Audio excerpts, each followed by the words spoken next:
I know you guys are now tired, but I am not going to make a speech. I just want first to thank those who have spared their time to come here and share their views about Jaramogi with us today. I want to thank our friend, Dr. Lara Otunu, who has come all the way from Uganda to be with us here. And those who joined us virtually from outside the country, we thank them. And those who have been here in the panel here, we thank them. Also those who have given keynote speeches here. Now, from what they have all said, you can say that it is like the 7 people who went to find out, those blind people who went to find out what an elephant looks like. From what they all said, actually a picture has emerged of Jaramogi Oginga Odinga. As a family, we thank everybody for sparing their time to come and be here today. This event would have been held 3 years ago, but because of the COVID, we decided to postpone it. And today was so important because this is the 30th anniversary of Jaramogi, why we decided that it must be held here today. Jaramogi was very many things, a very versatile character, very engaging when you want to talk to him, but very simple. It was very, very simple. We remember when we were growing up here in this town, Jaramogi just used to wear Kenyatta and a color shoes. That was his standard dress in town. That's how he was known. And that is how he even went up to Legico. You will see, if you read the Note of Uhuru, there is a place where they are now discussing the dress, Jaramogi's dress in Bunge, how he should get into Bunge. Eventually he won that and was able to be going to Bunge without having to put up a tie. So but growing up as children, you know, he had been a teacher. And therefore he was very, very strict with us as children. He wanted us to grow up like any other native children around.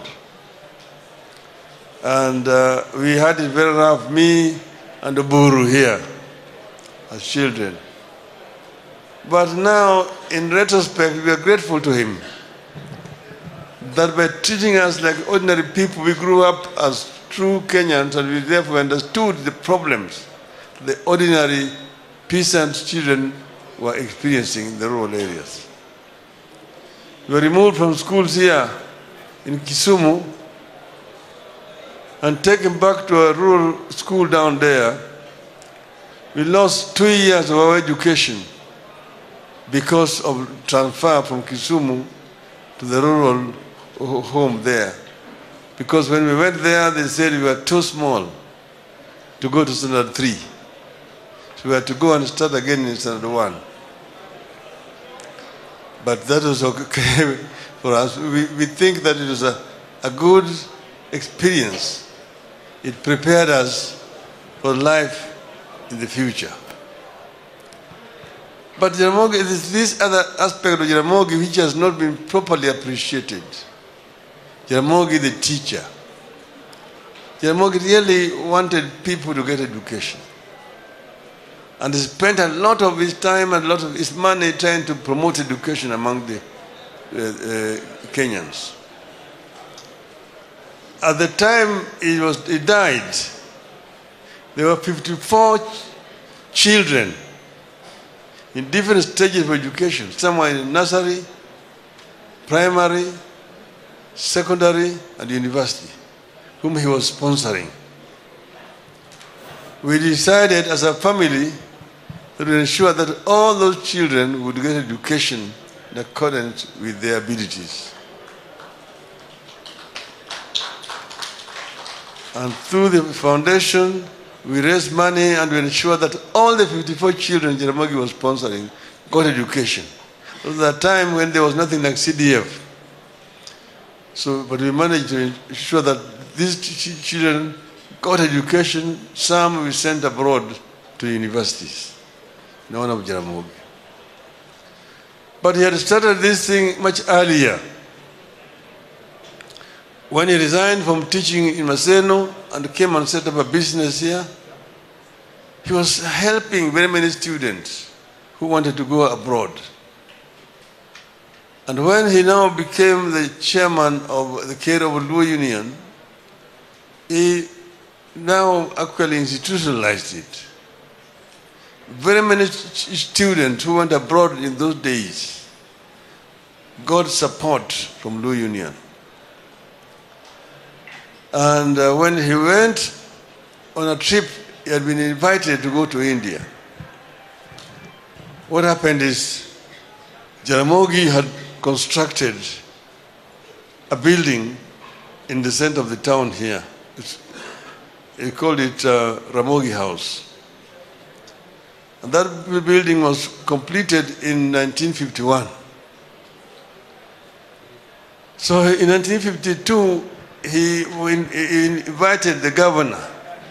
He wrote a letter to the governor through the PC to come and officially launch or open the building. The reply came back that the town center is not for Africans, natives. That Africans should go and build in the native reserves. The town center is only for Europeans and Asians. So that is noted to Uhuru. You can read it there. So after that rejection, he now wrote to the Indian High Commission. By that time, India had attained independence and had posted a High Commissioner here in Nairobi who was representing the whole of Eastern Africa. It was called Sir Apa Sahib Pant. So Apa Sahib Pant accepted the invitation to come. So he came here to Kisumu to open the building. And when he looked at the building, he was so impressed that he said that people who are still struggling under colonial oppression can put up a building like this. He invited Jaramogi to go to India to see how Indians are working to reconstruct their country after independence. And that is how Jaramogi traveled to India. And in India, he spent 2 months in India. He traveled the length and the breadth of India, met so many people, the Minister of Education, the Minister for Culture, the Minister for Industries. He toured from Bombay to Delhi, to Bangalore, to Chennai, to Calcutta, to Srinagar, all part of India. Some by train, by road, by air. And when he came back, he wrote a book in Luo. It was called Dueche Areo e India. 2 months in India. He recorded everything that he had seen in India. That book was later on translated by an Indian friend of him, Ambubai Patel, into English. And the copies are available there. You can buy them. 2 months in India are available there. Noted Huru is also available there. Flames of Freedom is also available there. Anybody who wants can buy. In that book, he was so impressed. He met with the then Indian Prime Minister, Jawaharlal Nehru. And they had long discussions. And he signed an agreement there with the Indian government that he could send Kenyan students to go and study in India. So long as they get transport to go to India, they would get Indian government scholarship to study for free in Indian universities. So Jaramogi then came here and recruited Kenyans to go and study in India. He opened an office in that building called Jivan Bharat building, where the Indian High Commission was, and put a Kenyan who had come from India at that time called Olwande Kodul as the secretary. To that scholarship program, many Kenyans went to study in India from 1953, 4, 5, 6, all that. People like from here, I can give you some names. Odongo Mamu, Omolo Kero, Tomo Kelo Dongo, Odero Joey, Akoko Mboya, Mauro Keo, and out there, Joe Karanja, who became the first High Commissioner in London, Vice Chancellor of University of Nairobi, and Vice President. Henry Waridi, the first Member of Parliament for Mukurweini. Kalembe Ndile was an MP for somewhere in Ukambani. Omoto Kibwezi. Omoto Masahalia was Masahalia. We used to live together with him. Here he was working at Lutheran near here company. S.M. Otieno. All those were students who Jaramogi sent to study in India. This is long before airlift. So the Indian package was much earlier than the airlift. And the airlift only had about 300 people. But then after that, when Jaramogi traveled to the Eastern European countries, first Jaramogi had gone on to attend a conference in Tokyo, Japan, a World Peace Conference.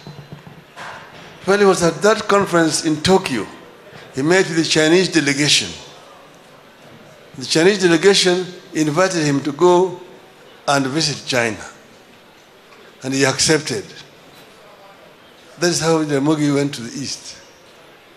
When he went to China, they went first to Shanghai. From Shanghai, they went to Peking, those days, now Beijing. And he met with Mao Zedong and Xu Enlai. And they had discussions, and they arranged for him to go to other parts of China to go and see how China were working to develop their country, Chinese. He went to several provinces of China. From there, they arranged for him to go to Moscow. By that time, the Chinese and the Russians had not disagreed. So they're the ones who made arrangement for him to go and meet with Nikita Khrushchev, then the president of the Soviet Union, in Moscow.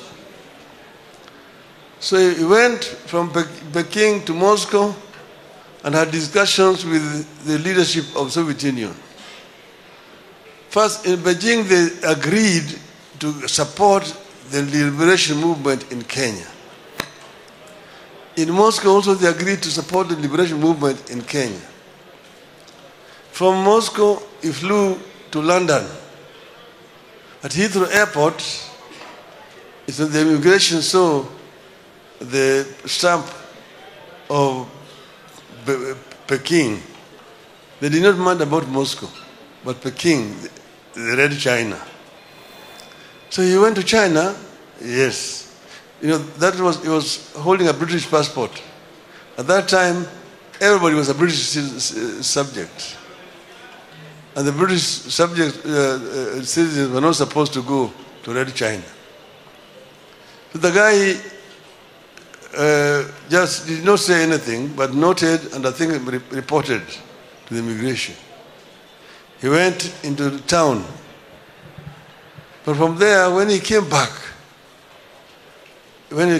to Nairobi and landed at Jomo Kenyatta Airport now, then Embakasi Airport, the passport was impounded.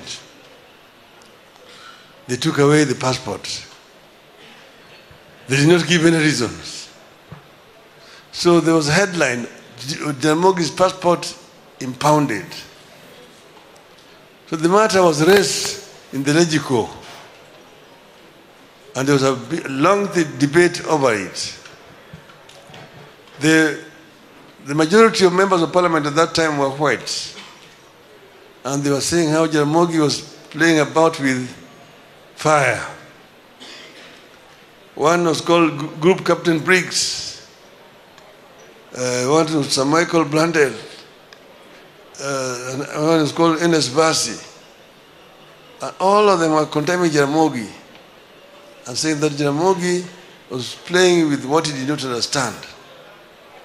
He who rode on the back of the tiger ended inside the stomach of the tiger.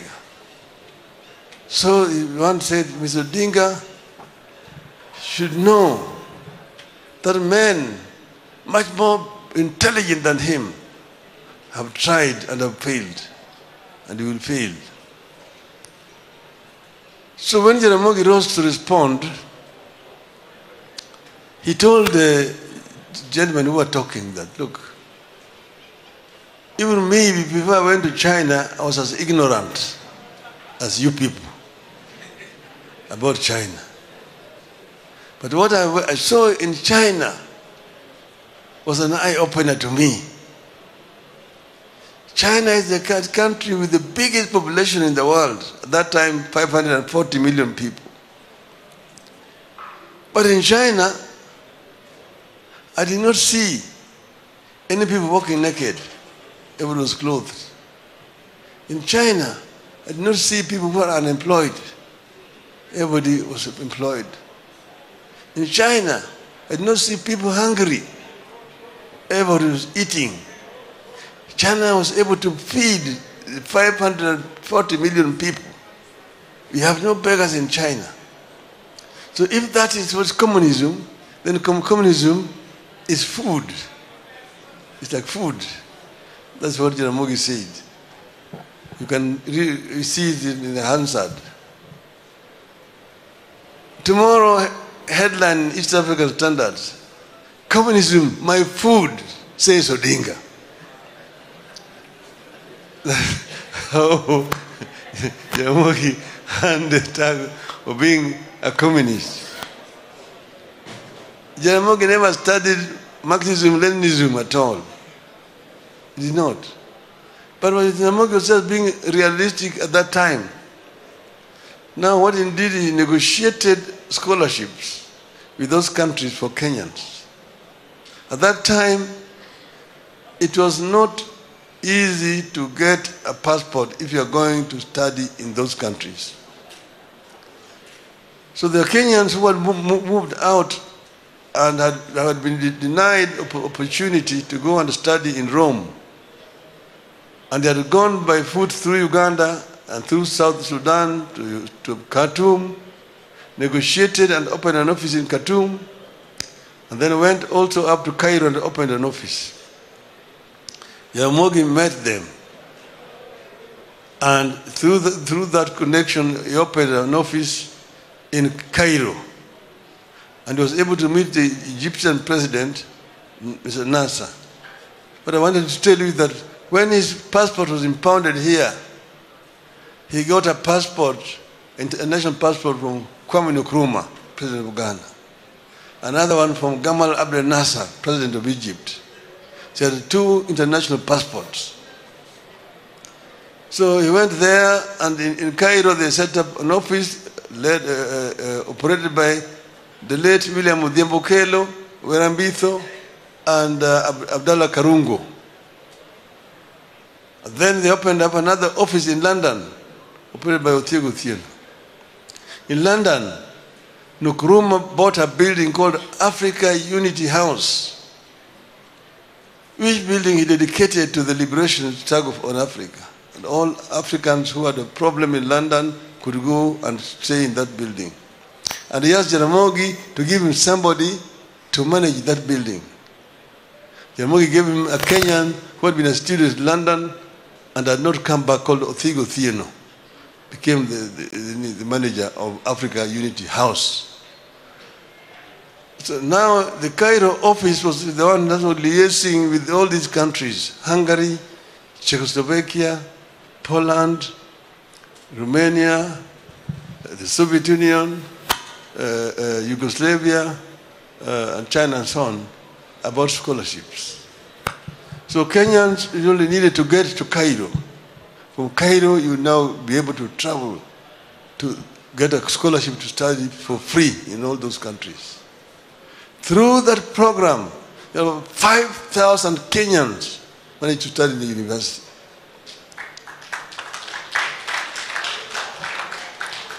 That was Jaramogi's initiative, which has never been recognized or appreciated, because people highlight only the 300 or so people who were taken by airlift and from Mbagazi to New York.